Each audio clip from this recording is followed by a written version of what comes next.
आरो मंदार पर्वत, बाबा बासुकीनाथ,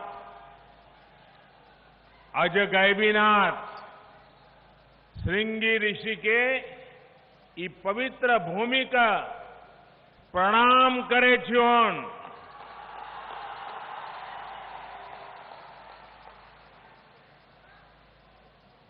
बिहार के लोकप्रिय मुख्यमंत्री मेरे मित्र श्रीमान नीतीश कुमार जी, केंद्रीय मंत्रिमंडल के मेरे सहयोगी अश्विनी कुमार चौबे जी, एनडीए के सांसदगण, विधायकगण और मेरे प्यारे भाई और बहनों, भागलपुर, बांका, मुंगेर, शेखपुरा, लखीसराय, जमुई और पटना जिलों के सभी साथी जो यहां पधारे हैं और हजारों की संख्या में जो डिजिटल तरीके से इस सभा से जुड़े हैं, आप सभी का भी मैं अभिनंदन करता हूं। भाइयों और बहनों, बिहार चुनाव की ये आज की मेरी तीसरी सभा है। नीतीश जी की अगुवाई में भाजपा, जेडीयू, हम पार्टी और वीआईपी के गठबंधन के पक्ष में बिहार का मत स्पष्ट है। मैं जहां गया हूं,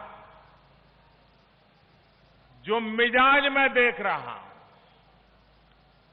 बिहार की जनता नीतीश कुमार जी को दोबारा मुख्यमंत्री का संकल्प ले चुकी है। बिहार के लोग ये ठान चुके हैं कि एनडीए को फिर जिताना जरूरी है। जरूरी इसलिए है ताकि बिहार प्रगति के जिस पथ पर चल रहा है उसकी गति और तेज हो। जरूरी इसलिए है ताकि देश को सशक्त करने के लिए जो फैसले लिए गए हैं वो बिहार में भी तेजी से लागू हो, वरना एनडीए के विरोध में आज जो लोग खड़े हैं वो देश हित के हर फैसले का विरोध कर रहे हैं। जम्मू कश्मीर से धारा 370 हटाने का फैसला हो, ये लोग विरोध कर रहे हैं। 3 तलाक के विरुद्ध कानून बनाकर मुस्लिम महिलाओं को नए अधिकार देना हो, ये लोग विरोध कर रहे हैं। भारत की जांबाज सेना आतंकियों पर कोई कार्रवाई करे, सरहद पर तिरंगे की शान बढ़ाए, ये लोग विरोध में हैं। सुप्रीम कोर्ट अयोध्या में भव्य राम मंदिर बनाने को कहे, ये लोग उसका भी विरोध करते हैं। राष्ट्रहित में कोई भी कुछ भी फैसला ले, ये लोग विरोध में है। हमेशा विरोध में रहने वाले ये लोग बिहार को विकास नहीं, बर्बादी के पुराने रास्ते पर ही ले जाएंगे।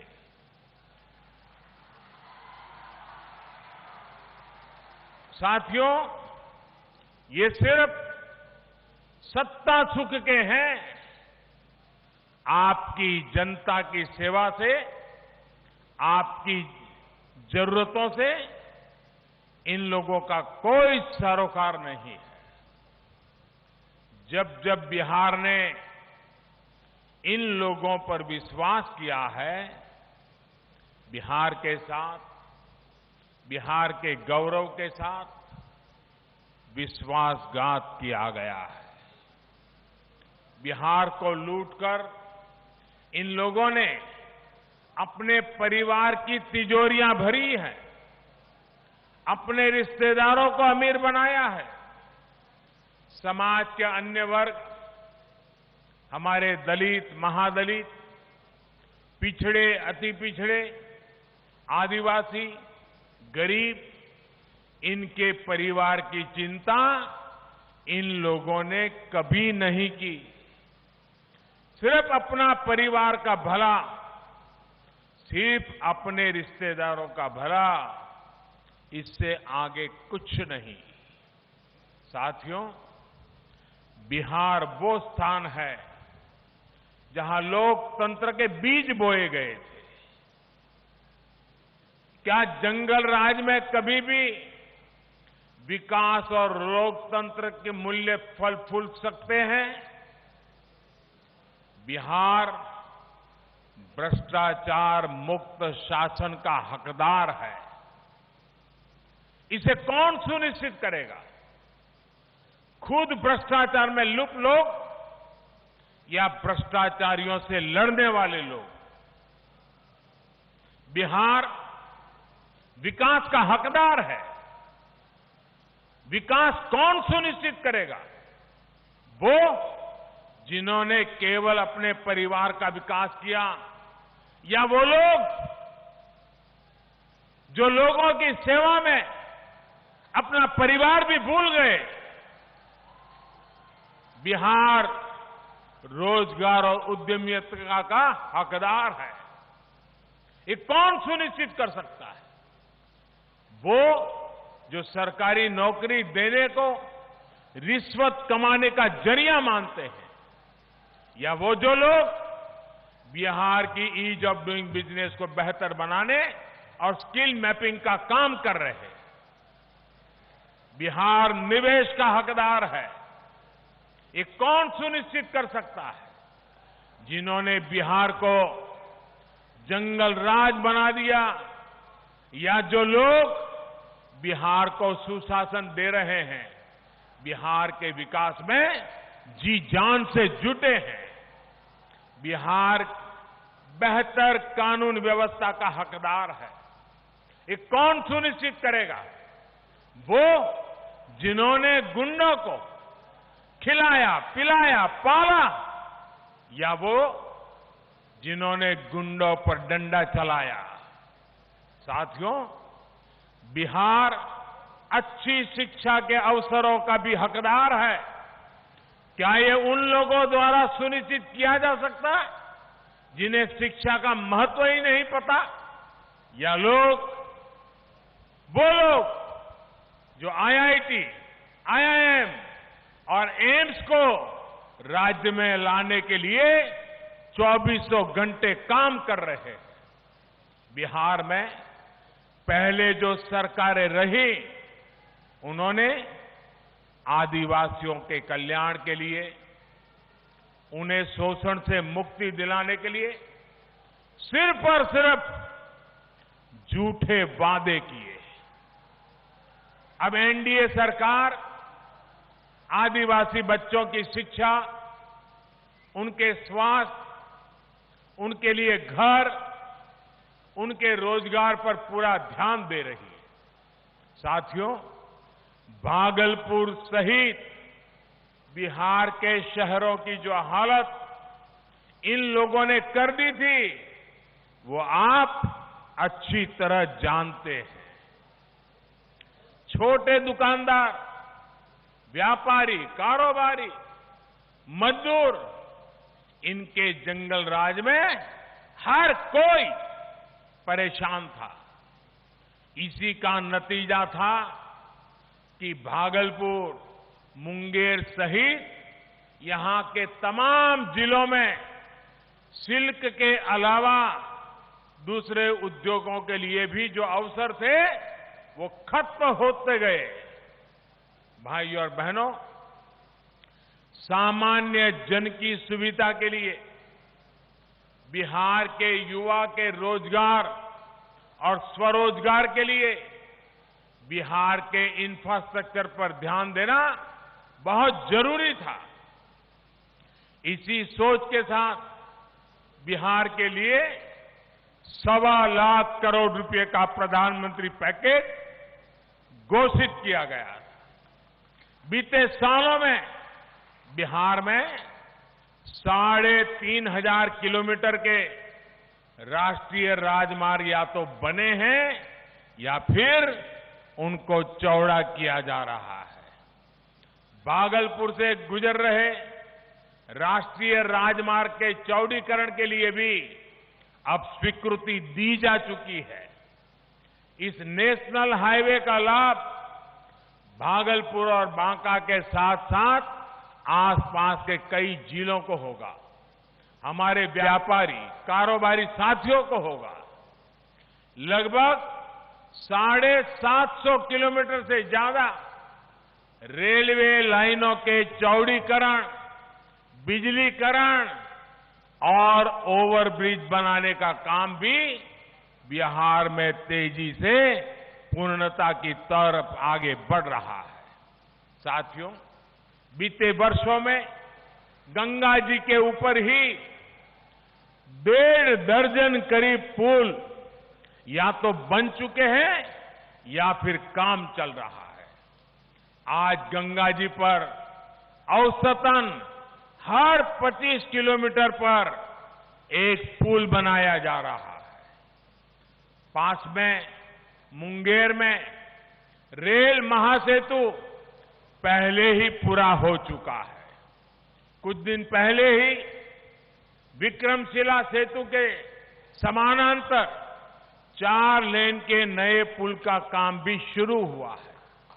ये पुल जब पूरी तरह से बनकर तैयार हो जाएगा तो भागलपुर की दूसरे जिलों से कनेक्टिविटी और बेहतर हो जाएगी। इससे उत्तरी बिहार से झारखंड आना जाना भी आसान होगा। विशेष रूप से हमारे व्यापारियों और शिव भक्तों को इससे बहुत सुविधा होगी। गंगा जी के अलावा किऊल नदी और कोसी नदी पर भी पुलों का विस्तार किया जा रहा है। भाइयों और बहनों, भागलपुर सहित बिहार के अनेक शहर और व्यापारिक केंद्र गंगा जी के किनारे बसे हुए हैं। आज हल्दिया और वाराणसी के बीच वाटरवे पर व्यापारिक जहाज तो चलने ही लगे हैं। इसे अब और बड़े जहाजों के लिए भी तैयार किया जा रहा है। इससे भागलपुर को भी सस्ती और कम प्रदूषण वाली कनेक्टिविटी मिलेगी। भाइयों और बहनों, अभी जो हाल में ही देश की कृषि को आधुनिक बनाने के लिए बड़े सुधार किए गए हैं, उनका भी लाभ बिहार के किसानों को होगा। मंडियों से जुड़ा कानून तो यहां पहले ही खत्म कर दिया गया था। अब बिहार में कृषि इंफ्रास्ट्रक्चर पर और तेजी से काम होने की संभावना बनी है। अब बिहार के गांवों में, छोटे शहरों में कोल्ड स्टोरेज की व्यवस्था का और विस्तार होगा। जो नए कानून बने हैं, कृषि कानून, उससे यहां के आम, मक्का, लीची, केले की पैदावार करने वाले किसानों को बहुत मदद मिलने वाली है। नए प्रावधानों से खेत के पास ही स्टोरेज की सुविधाएं तैयार होगी। सरकार ने भी इसके लिए 1 लाख करोड़ रुपए का फंड बनाया है। इस फंड से किसान उत्पादक संघ यानी एफपीओस ऋण ले सकते हैं और भंडारण की व्यवस्थाएं बना सकते हैं, कोल्ड स्टोरेज बना सकते हैं। इसका बहुत बड़ा लाभ फूड प्रोसेसिंग सेक्टर को भी होगा। जब फूड प्रोसेसिंग से जुड़ी कंपनियां यहां आएगी तो किसान की आय में भी बढ़ोतरी होगी। साथियों, एनडीए के विरोधी दल जब किसानों के लिए कुछ कर नहीं पाए तो अब किसानों को लगातार झूठ बोलने में जुट गए। आजकल ये लोग एमएसपी को लेकर अफवाहें फैला रहे हैं। भाइयों और बहनों, ये एनडीए की ही सरकार है जिसने किसानों को लागत का 1.5 गुना एमएसपी देने की सिफारिश लागू की थी। ये एनडीए की ही सरकार है जिसने सरकारी खरीद केंद्र बनाने और सरकारी खरीद दोनों पर बहुत जोर दिया है। जब ये लोग सरकार में थे, उसकी तुलना में बिहार में ही मैं उनकी पुरानी सरकारें और नीतीश जी की सरकार की तुलना करता। बिहार में ही धान की सरकारी खरीद 4 गुना और गेहूं की सरकारी खरीद 5 गुना बढ़ी है। साथियों, इनके पास आज तक इसका जवाब नहीं है कि जब इनकी सरकार थी तब एमएसपी पर फैसला क्यों नहीं लिया, क्यों इन लोगों के समय में किसानों से इतना कम अनाज खरीदा जाता था, क्यों इन लोगों ने किसानों की, बिहार के किसानों की परवाह नहीं की। साथियों, किसानों के लिए ही नहीं, हमारे पशुपालकों और मछली पालकों के लिए भी पहली बार व्यापक कार्यक्रम बनाए गए हैं। देश में ये पहली बार हुआ है जब केंद्र सरकार द्वारा गाय, भैंस और दूसरे पशुओं के लिए मुफ्त टीकाकरण का इतना बड़ा अभियान चलाया गया। इंसानों की ही तरह पशुओं के लिए भी आधार नंबर दिया गया है। हमारे गोपालकों को, हमारे पशुपालकों को सुविधा हो, उनको पशुओं के लेन देन और स्वास्थ्य से जुड़ी जानकारी मिले, इसके लिए मोबाइल ऐप भी बनाया गया है। डेयरी सेक्टर के विस्तार के लिए हजारों करोड़ का विशेष फंड भी बनाया गया है। साथियों, हाल ही में केंद्र सरकार ने एक और योजना शुरू की है जिसका लाभ बिहार के गांवों को बहुत ज्यादा होगा।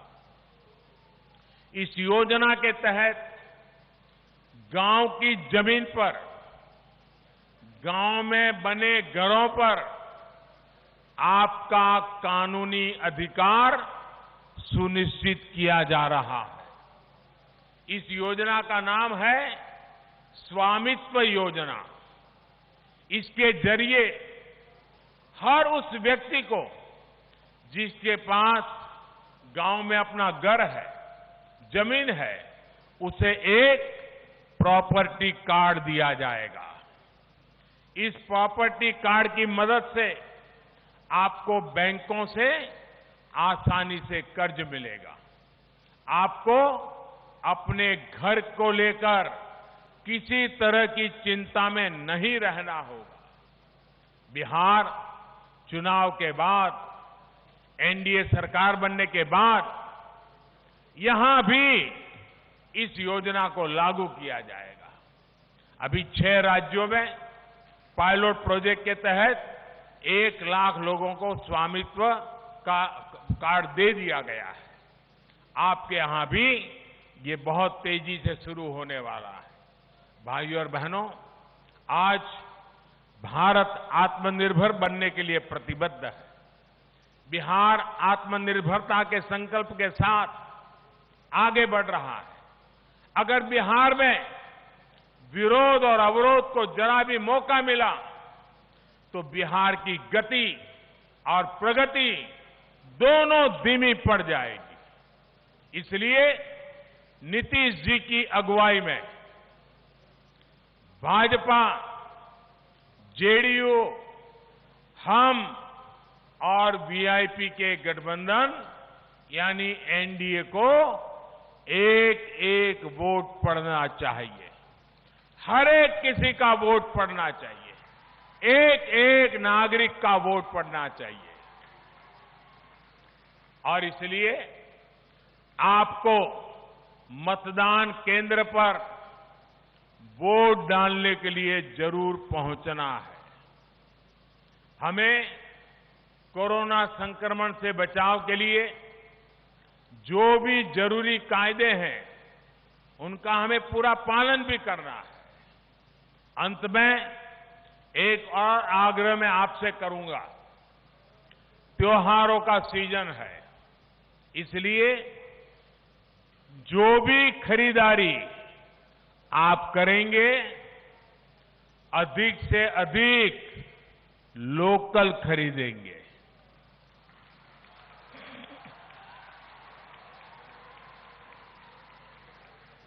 भागलपुर की सिल्की साड़ी, मंजूषा पेंटिंग और दूसरे उत्पादकों को बहुत बड़ा सपोर्ट कीजिए।